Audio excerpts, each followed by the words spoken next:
All right, everybody. Good afternoon, or I should say good morning. This is the Fantasy Sports Boss with our Football Saturday, not Football Friday, Football Saturday.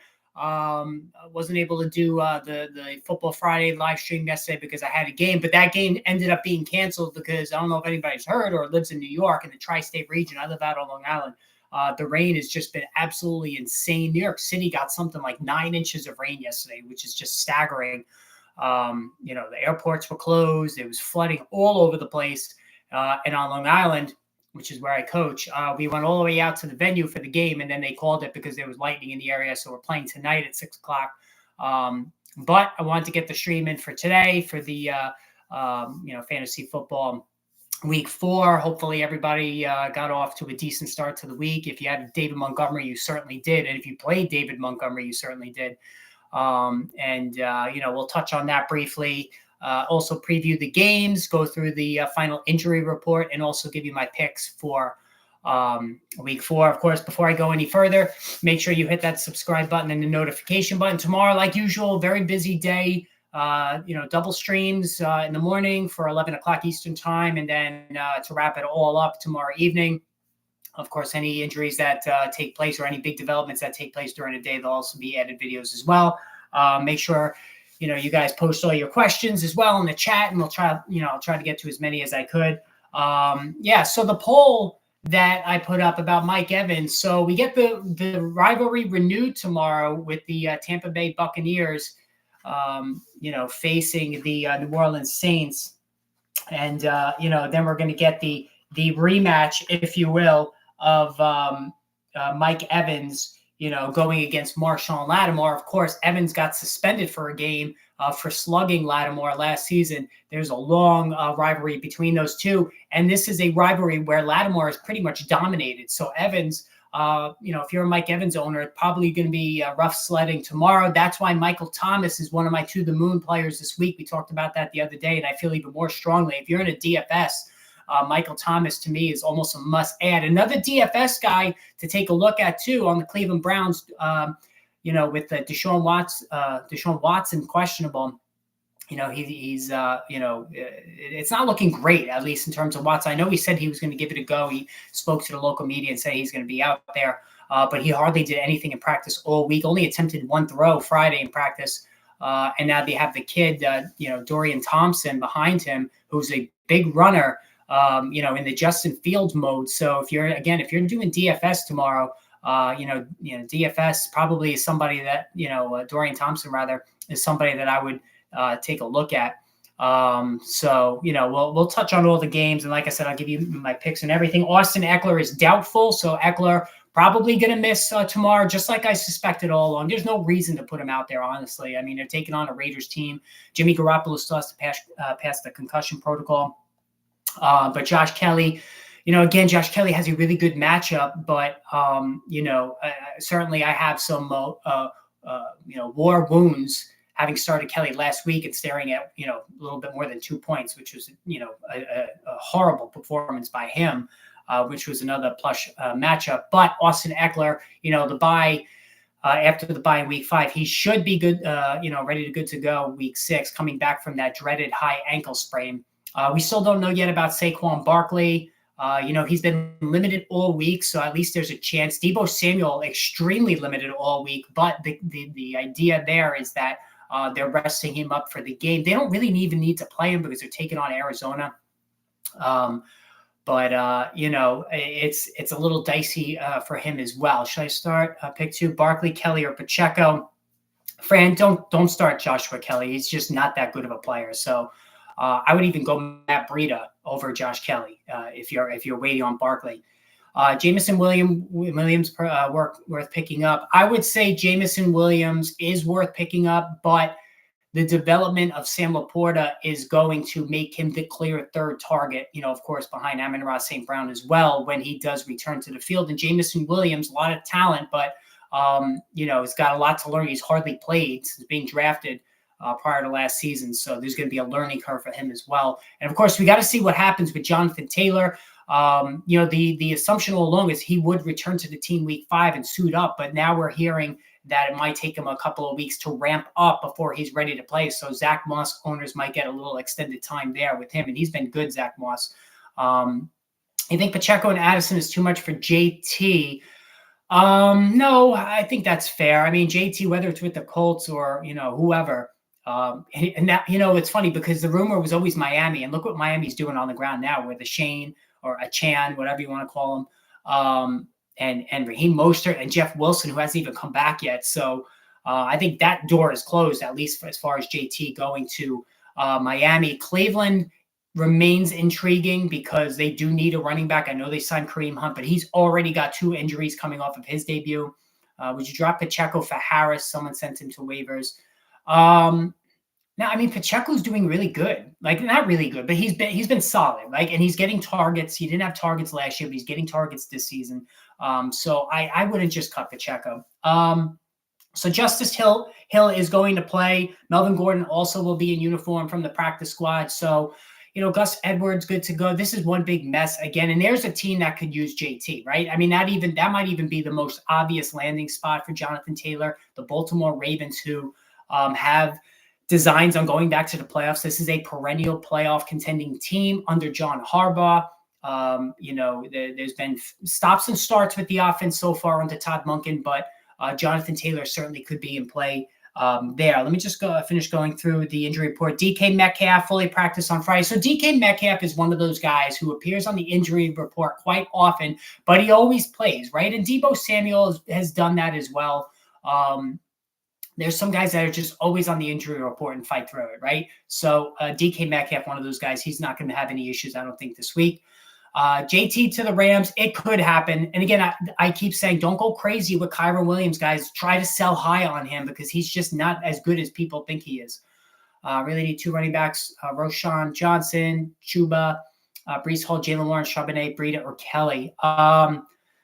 I would go Johnson. I think this is the week for Roschon Johnson to really take off. I really, truly believe this is the week. The Bears need a spark somewhere. This kid's talented.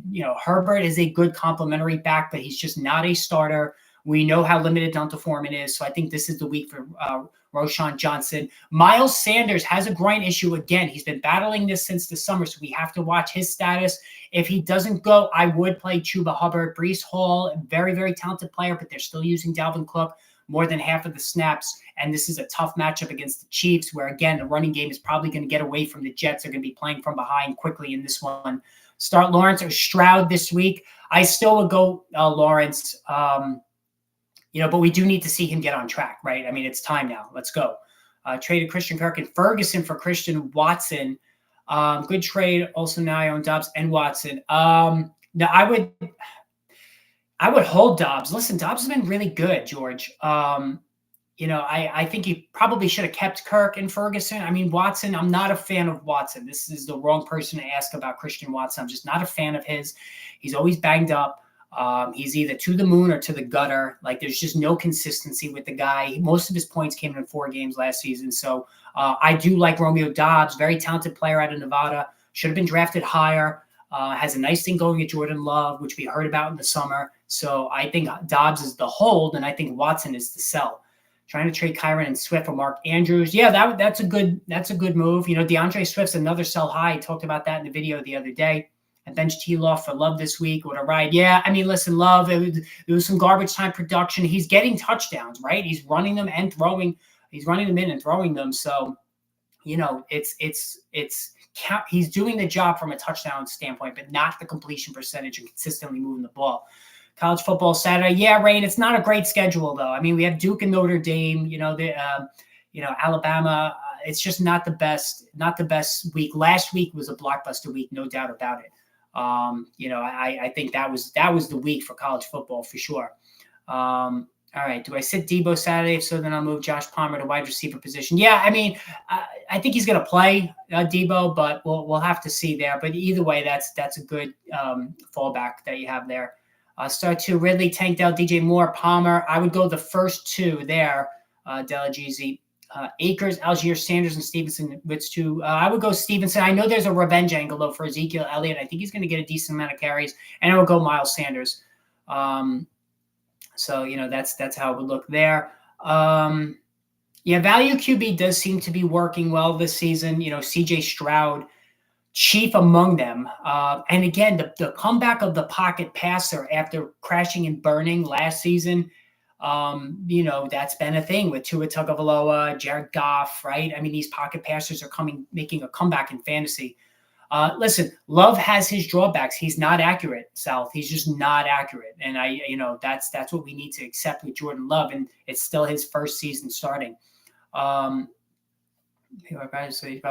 I mean, I don't know. Debo has a habit though of playing. All right, so Zay Jones is out. Odell Beckham is out. Rashad Bateman is out. So the Ravens, my God, I don't know what their trainers are doing, but they have so many injuries. Treylon Burks is out. That Tennessee team is just dead to right. They are complete. They're going to have to be dismantled. I'm telling you. And trading Derrick Henry remains on the table for sure. Start Zach Moss this week. Yes, start Zach Moss until Jonathan Taylor comes back. And as far as Taylor, he's may not be ready week 5. Let's just put it that way. Roschon Johnson is last call. It is definitely last call on Roschon Johnson. You have to get him now because I think this is the week where he starts to take off. They need a spark. They have to do something or the season's going to go completely down the drain. Ford or Judy in full flex PPR. I would go Judy. Listen, Ford has not been good. You take out that one long run that he had a couple of weeks ago. He fell into 2 scores last week. He hasn't been good. He's averaging less than 3 yards per carry since Nick Chubb went out. So Ford just not doing the job so far. Zach Moss might be a keeper. I don't know if he's a keeper. But he's been good. There's no doubt about it. But he wasn't good with Buffalo. Didn't really maybe get an extended chance there either. But yes, he's made the most of his opportunity. Start Atwell, Waddle, or Pittman. Pittman, you got to go Pittman. Rate my team: Mahomes, Ridley, Amari, Debo. Amari Cooper might have trouble this week with Deshaun Watson out. So just get ready, Mark, to possibly make a move there. Debo is banged up. CMC. They might be able to plan him on the bench the second, the fourth quarter if they have this game in hand, which they should. Pierce, Kelsey, Moore. It looks good. I mean, rate these players best to worst. Wow. I would say Zeke and Cook's probably the best, and then the worst, Kadarius Toney. I would say. I think Zeke's going to get 15 carries. I think his total is like 27 yards for DraftKings, and I would take the over on that because I think Bill Belichick is going to give him some work.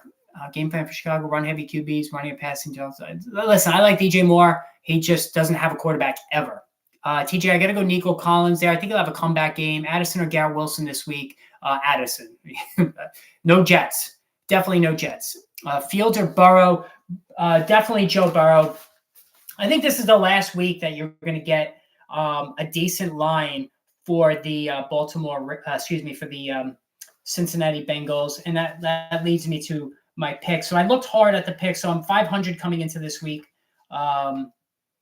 So I'm looking to get back on track. I'm 7-7-2, I believe, on the season, which is both teams. So listen, Chicago, they need to just let Justin Fields run. Just do what he did the second half of last year. That's it. I know Luke Getsy wants him to stay in the pocket to avoid injury and only run at the last minute if he needs to, but that is not how he works. All right. He's just not the passer to stay in the pocket and do that. All right. So as far as the picks this week, so I gave a lot of thought to it.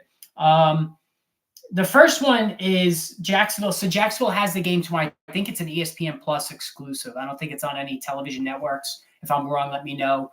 I like the Jaguars giving 3 to the Falcons. All right. So they're across the pond. This is considered like, I guess, a Jacksonville home game because they play the most games by far, when they go over to Europe there. And so I do like the Jaguars. Having lost 2 straight, I think they really need to get their season on track. I think Doug Peterson was more involved in the offense this week during practice. So I like the Jaguars giving 3 to the Atlanta Falcons. Next pick, I like the Ravens a lot, getting 1 on the road against the Browns. I'm not ready to believe in the Browns yet. I know Watson had a big game last week, but it was against the Titans, who every quarterback looks great. Zach Wilson might even look good against the Titans. Well, maybe not. So I think that The Ravens are good. You know, the defense has been leaky so far, but I think that they're going to be, especially with Deshaun Watson's status up in the air. You know, this line has come down. It was 2.5. Actually, excuse me, it was 2 when I placed the bet, and I think it's almost a pick 'em now because of Watson's situation. But no, even if it is a pick 'em, I still like the Ravens, no doubt about it. All right, Mark. As far as Hubbard, Charbonnet, Gainwell, Justice Hill, the only guy it's worth picking up is Hubbard if Sanders is out. That's pretty much it. I do have some choices for college football today we can get to. All right, so that's pick number 2.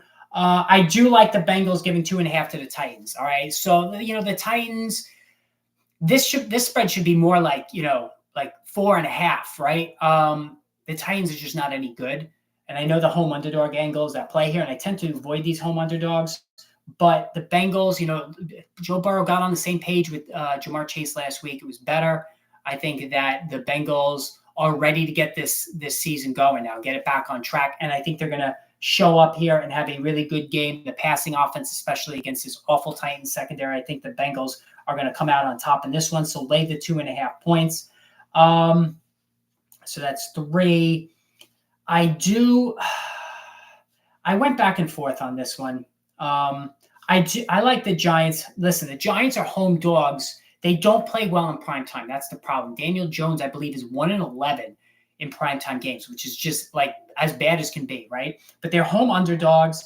This is a balls to the wall game for the Giants. You're getting 1.5. So I try to ignore this as a Giant fan, but I think it's a good betting spot, especially being a home dog on Monday night. And I think the Giants are going to come out knowing that they have Buffalo and Miami the next 2 weeks. And if they don't win this game, their season could be over just like that. And there's going to be calls to trade Saquon Barkley. So, I think that the Giants are a good bet there. Pitts holding. Yeah, Pitts is worth holding, I guess. I didn't hear these trade rumors, though. Going to Dallas. Why would they trade Pitts so early in his career? I don't think that they would do that. Pitts I don't like as a boomer or bust. I like Ridley a lot, though, this week. All right, so what did I say here? I gave you the Jaguars. I gave you the Ravens. That's 2. Bengals 3. The Giants 4, and 1 more. So, yeah, I don't know. So these picks are difficult this week. They really are. I was looking at the Vikings. I'm going to have to say Commanders 8.5 against the Eagles. All right, so the Commanders 8.5 against the Eagles. They were bad last week against the Bills, no doubt about it. I mean, Sam Howell, you throwing 4 interceptions. It was just, ghastly. But, they have a history of playing the Eagles tough in this series. They beat them last year. So I think that, 8.5 is a lot of points, especially in a divisional game. So I'm going to take the points there with the Commanders. I think there's going to be a bounce back game for them. Now, as far as somebody asked me about college football, the games that I was looking at in college football for this week, there's, like I said, this is not a good schedule, good slate of games this week, but I do like Kentucky giving 1 against Florida. I don't think Florida is any good, so I do like Kentucky giving 1 to Florida. And then I also like Iowa State getting 20. This is not an Iowa State team. It's pretty solid. I like them getting 20 against Oklahoma. So those are 2 games that I like this week. Oh, let me do my survivor pick of the week, right? So I've used the Ravens. I've used I'm down to my last life. I had Dallas last week. We have 2 lives in the league that I'm in. And believe it or not, some guys have already used up both. So survivor pick this week, I've used Dallas, Baltimore, and San Francisco. I'm going to have to go with the Eagles against the Commanders. Even though I took the Commanders getting 8.5, I'm going to go with the Eagles this week. So I'm going to take the Eagles. I think they're going to go 4-0. I got my last life in my survivor pool, so I'm going to go with the Eagles this week. No fooling around with this one. Keaton Mitchell's been trending up. Yeah, Keaton Mitchell, he's interesting to me. He is trending up, but they still got 3 guys ahead of him. So it's really, a proactive move maybe for the second half of the year. Pick 2, Brandon Ayuk, Ridley, and Flowers. So, Flowers is getting a lot of targets, but he, it's not really resulting in big plays so far. I like the first two. I like Ayuk a lot. I really do. I'm just concerned that the 49ers are going to blow them out, so quickly that they're not going to do much throwing in the second half. Ridley, I'm definitely playing. He's a to the moon guy for me this week. Calvin Ridley, I don't think there's any question about that. And I think he's going to have a huge game. Zay Flowers is getting targets, no doubt about it. But Ayuk, when he's in the lineup with Brock Purdy, always produces big numbers. So I'm going to go with the first two. But Zay Flowers is going to give you the 14 fantasy points that he's been supplying so far this season. Like I said, he's been good. He was my pick to be the number one point producer among rookie wideouts this season, not JSM. So JSN from Seattle. So I was pretty certain about that one. But yeah, so, as far as weather, I'll do the weather video tomorrow. No sense in doing it today. I always like to do that the day of the game.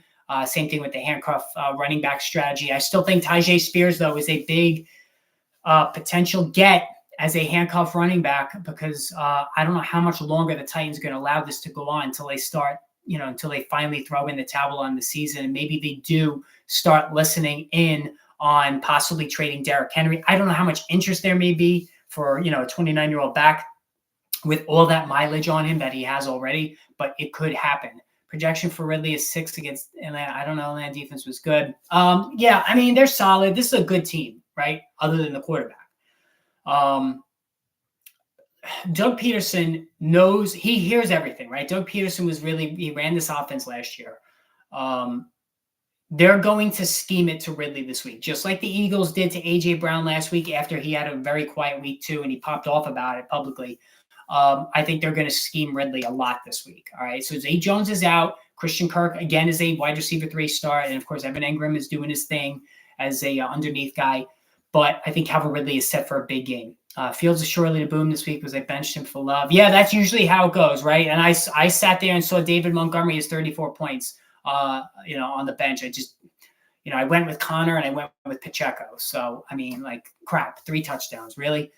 Some of my team drop Hopkins. Yeah, listen, do they even trade Hopkins too? I mean, they signed the guy for the season. I know what they were doing. It was one last shot with a veteran quarterback, with Derrick Henry. Mike Vrabel's not one to rebuild, so it's not in his nature. So I know that that's what they were doing, bringing in DeAndre Hopkins, but it has not worked. Fields runs.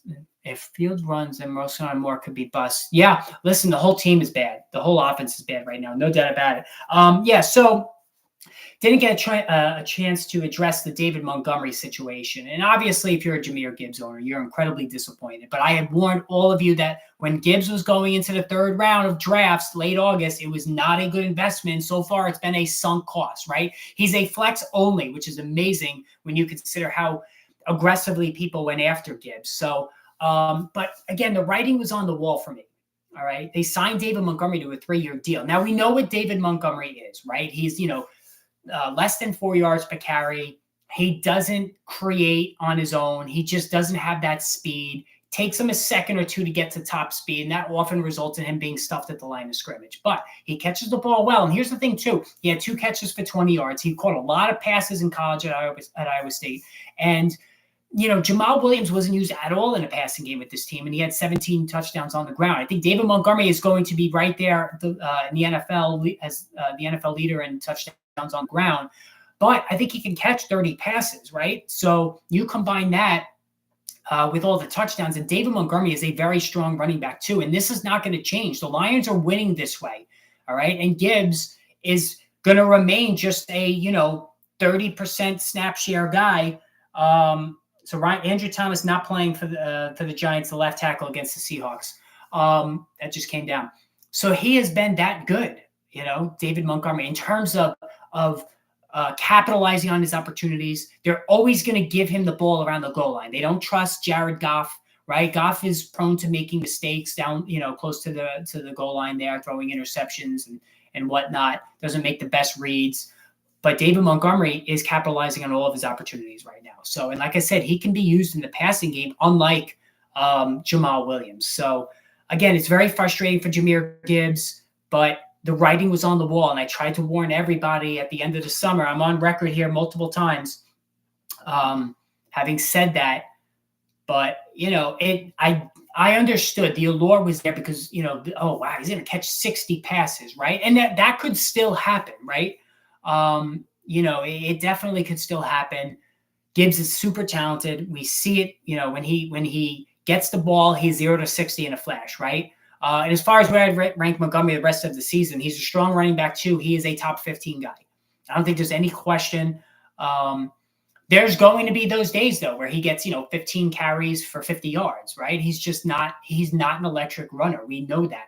But I mean, he's almost a lock for a touchdown a week. Like that's how things have gone with this offense. And this offensive line might be the best offensive line in all of football. Like they're just opening gigantic holes for him. So based on where you drafted Gibbs, it's looking like a sunk cost, but he still can be useful as a flex play going forward. And if anything happens to David Montgomery health-wise, then Gibbs would ascend quickly to high-end running back 2 status in PPR formats. So that's just, you're not cutting him, you're not benching him, you're still playing Gibbs as a flex, but it's not materializing the way you envision, the way many people envision, right? So this is not a Bijan Robinson situation.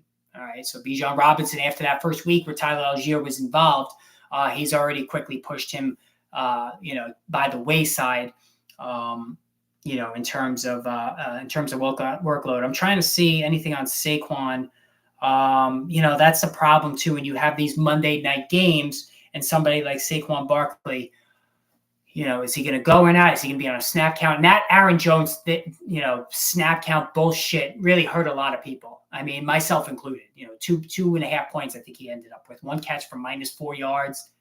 It was like 5 carries for 18 yards. I mean, just a complete disaster. And, hopefully next week we've seen the last of A.J. Dillon. I know Matt LaFleur loves to put A.J. Dillon out there on the second drive of the game. Same thing in the second half. He puts him out there after the opening drive, the offensive possession. Like A.J. Dillon just sucks. Like he's just not good. LaFleur is the last to realize this apparently. So we need to see more of Aaron Jones. And he was running back number 1 in fantasy in week 1. That's with going out early with the hamstring injury, but he gets 10 days off now to rest up. And as somebody who's owned Aaron Jones, I've literally had him every year for the last 5 years, right? I have 2 teams every year. That's it. I don't go beyond that. But yet I've owned Aaron Jones every year, each of the last 5 years. And generally it has been a really pleasant experience. But since A.J. Dillon came to town, it's been volatile, right? It's been very volatile. You have those, 8-9 point weeks. And then you have one like week 1 where he's going for 20 plus. So that's the issue with A.J. Dillon. But A.J. Dillon just has to, if they're going to make them the goal line back, whatever, that still sucks. But give Aaron Jones 70% of the touches. Right now it's like, 60-40 in favor of Jones. And sometimes it's 50-50, and that should not be the case. Like, I mean, LaFleur, we all see it, right? I mean, LaFleur is not an idiot, although he's, he's not making the right call here when it comes to his running backs. But Aaron Jones needs to be the lion's share guy. I mean, that's just it. Now, he does get banged up, so maybe that's part of the equation. Maybe that's why LaFleur doesn't want to give him as much time. But Aaron Jones is legitimately a top 10 running back. No doubt about it, hands down. Chuba 4th and trending. I guess I'm starting him or Roschon. He's trending because there is uncertainty about Miles Sanders. But it appears that Sanders is going to go based on what. Let me look this up now. Miles Sanders. I would definitely say that Hubbard is definitely against Minnesota. I think he's definitely absolutely a running back. More of a flex. For sure against this Minnesota team that just, a couple of weeks ago gave up 170 plus yards to DeAndre Swift. So, I think Chuba Hubbard, he's catching the football. He put up big numbers in college. He could dump off a lot, and Bryce Young, who, I was high on coming into the season, his offensive line is terrible. So that's skewing things a little bit for him. And the supporting cast offensively is not good. Adam Thielen's been solid, right? But the rest of this team just not helping him that much. So they're going to have to give him some more weapons, maybe use a high first round pick on a wide receiver in the draft. I don't know who's coming available in free agency, but they need to help Bryce Young out a little bit more in order to unlock his full potential. CJ Stroud, on the other hand, has been tremendous. He's making the right reads. He's accurate, gets the ball down the field with precision. He's got an emerging stud in Tank Dell to go along with Nico Collins, who looked to be the emerging stud after week 2. So there's a lot to like there as well. I'm not high in Jameson Williams. Yeah, he's worth the pickup though. I mean, the talent is obvious, right? He can go deep with the best of them, but there's a lot of rust to work off. He still has to learn the finer points of playing, receiver in the NFL. I think this is not a big passing team for the Lions. Obviously they rely on the run a lot. Sam Laporta's emergence, I think, complicates things for Williams as well.